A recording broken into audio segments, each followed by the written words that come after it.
माझ्याकडे ना ही एक एक्सेल शीट आहे की ज्याच्यामध्ये महाराष्ट्रातील सर्व इंजिनिअरिंग कॉलेजेसची ही लिस्ट आहे, डिस्ट्रिक्ट वाईज, त्यानंतर युनिव्हर्सिटी वाईज आणि त्याचा स्टेटस वाईज कॉलेज कोडसुद्धा आहे.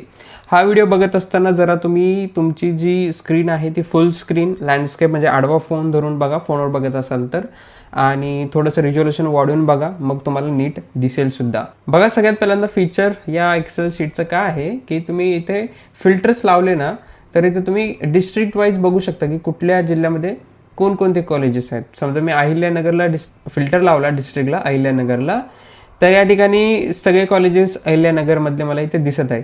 हे तुम्ही फोनमध्ये पण वापरू शकता. बेसिकली तुम्हाला डाउनलोड करायची आहे ही एक्सेल शीट आणि मग वापरू शकता फोनमध्ये देखील. लॅपटॉप कम्प्युटर असेल तर त्यावर तर आरामातच वापरू शकाल मायक्रोसॉफ्ट एक्सेलमध्ये. मी सध्या गुगल शीट्स वापरत आहे. डाउनलोड कुठून करायची ते मी सांगतो व्हिडिओमध्ये सांगणार आहे कुठून करायची. ते एक्सक्लुझिव्हली बनवलेली आहे मीच आणि तुम्हाला फ्रीमध्ये प्रोव्हाइड करत आहे. आता समजा मला बघायचं आहे की अहिल्यानगर नंतर बघायचं आहे की समजा छत्रपती संभाजीनगरमध्ये कोणकोणते कॉलेजेस आहेत, तर मी हे बघू शकतो अशा पद्धतीने. मग मला बघायचं आहे की छत्रपती संभाजीनगरमध्ये ॲटोनॉमस कॉलेजेस कोणकोणते आहेत, तर हे एवढे आहेत.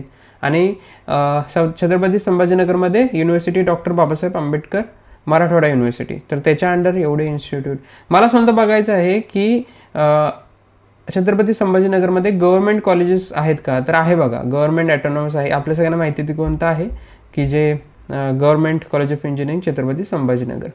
अशा पद्धतीने समजा मला आता बघायचं आहे की महाराष्ट्रामध्ये गव्हर्नमेंट कॉलेजेस कोणकोणते आहेत, तर मी गव्हर्नमेंटला या ठिकाणी फिल्टर लावणार, ओके म्हणणार, तर गव्हर्नमेंट कॉलेजेस सगळे माझ्यासमोर आले. त्याच्यामधले मग तुम्ही युनिव्हर्सिटी वाईज सुद्धा बघू शकतात. त्याच्यामधले ॲटोनॉमस कोणते आहेत ते देखील बघू शकतात. एखाद्याला समजा बघायचं असेल की मायनॉरिटीच्या सीट्स कोणकोणत्या आहेत, मायनॉरिटी कॉलेजेस कोणकोणते आहेत, तर जस्ट तिथं मायनॉरिटी टाईप करून तुम्ही मायनॉरिटीचे कॉलेजेस बघू शकता. समजा मी बघतो, चला समजा गुजराती मायनॉरिटीचे कॉलेजेस कोणकोणते आहेत, तर एवढे कॉलेजेस आपल्याला भेटतात गुजराती मायनॉरिटीचे कॉलेजेस, तर बघू शकता. म्हणजे तुम्ही बरेच फिल्टर लावून शोधू शकता की कुठले कॉलेज कुठे आहेत, तुमच्या जिल्ह्यामध्ये किती कॉलेजेस आहेत वगैरे वगैरे. समजा पुण्यात भरपूर कॉलेजेस आहेत ना, आपण समजा पुण्याला फिल्टर लावूयात, तर पुण्यामध्ये एवढे भरपूर सारे कॉलेजेस आहेत. किती कॉलेजेस आहेत बघा पुण्यामध्ये, जवळपास 80 कॉलेजेस आहेत.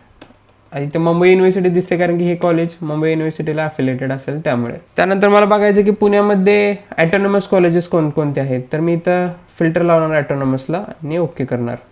तर ॲटोनॉमस कॉलेजेस पुण्यामध्ये 22 ॲटोनॉमस कॉलेजेस आहेत आणि इथे कॉलेज कोड दिलेले आहेत. या कॉलेज कोडनुसार ही एक्सेलची सॉर्ट झालेली आहे. चुकून देखील तुमचा इंजिनिअरिंगचा ऑप्शन फॉर्म कॉलेज लिस्ट भरताना यानुसार लिस्ट प्रेफरन्स टाकू नका.